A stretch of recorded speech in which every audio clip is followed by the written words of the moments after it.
contributor.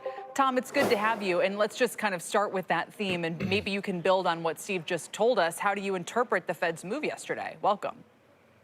Well, I think markets were positively surprised by the Fed's move, in part because recent staff papers from the Fed had argued tariffs would actually be multi-year inflationary effects. So Fed Chair Powell's comments yesterday, I think, did catch a lot of folks by surprise, just because it is a view that markets probably want to hear, that they'd like to hear that the Fed is viewing tariffs as possibly transitory, because that puts them in a position to actually intervene if labor markets start to weaken. And in fact, that's evident in the SEP, because 90% of Fed staffers now see not only risk to growth, the GDP growth forecast, but it was 90% seeing it as downside risk. Steve, would you agree with that characterization, or how do you think the Fed or Goolsbee or a member like that might respond to the idea that they're still at the ready to support the economy? They're at the ready to support the economy through keeping rates where they are right now. He kind of took off the table, or never has put on the table, this idea of hiking rates.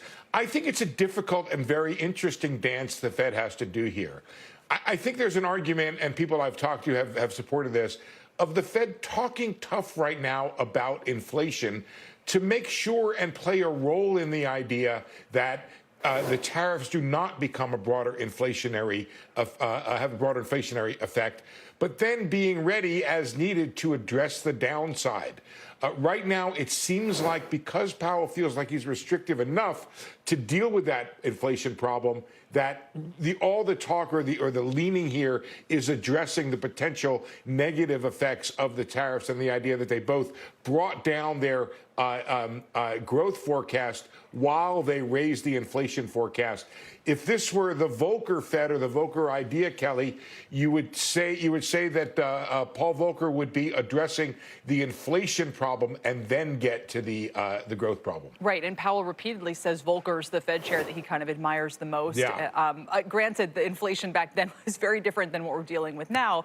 Tom, even as the markets are digesting what Steve said, this kind of lower growth, stickier inflation environment, and not taking it all that well, what are the other positive signs you're seeing for stocks this week?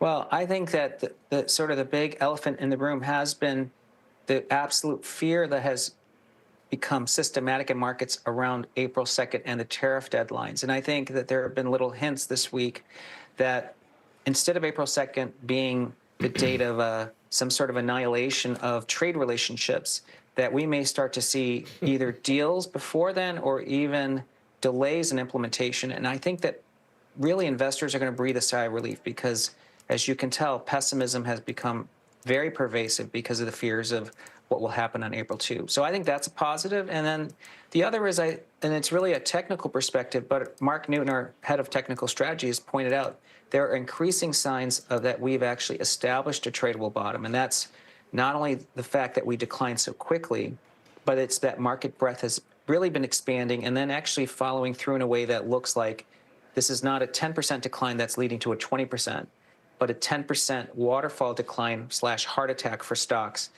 driven by rage selling, and now it's tradable. So those would be a couple of big positives, kind of technical signs, maybe April 2nd, because I've seen that reporting too, where they're, the White House evidently working with trading partners, trying to get some stuff dialed back before April 2nd and so forth. What else, Tom, do you see that encourages you? Well, I'd say that probably the final thing that I've seen is, and this is really from our meeting with clients, is that we know there's actually quite a lot of dry powder. Many of our clients have raised a lot of cash. I mean, it's also evident in a lot of the money market balances or prime brokerage de-risking that's taken place. And it's at a time when investor sentiment has moved far more than is justified by the market moves. Whether you look at AAII or Investors Intelligence, both have registered recession-like readings in sentiment.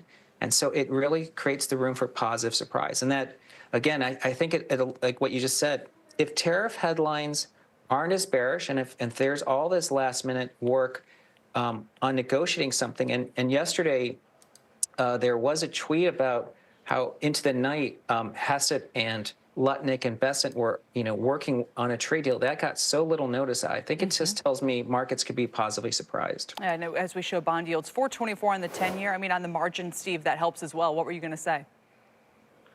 I was just going to ask Tom the extent to which economic weakness is built in to the stock market. When he talks about a tradable bottom, Tom, I'm not much of a technical guy, and I leave that all to you and the technical people.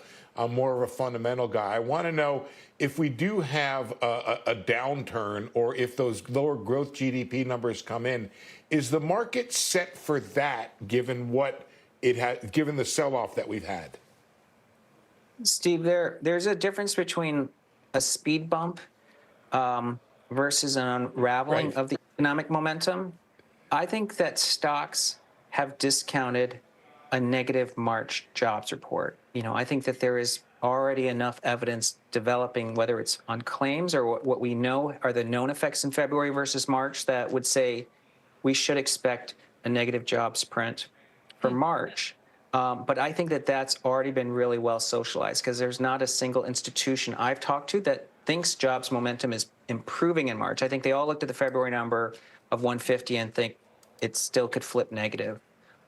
But of course, if this is not a growth scare, but we're hitting stall speed, that probably is not discounted. So I think a lot of this has to do with really taking off that fear that has frozen businesses and consumers before April 2nd.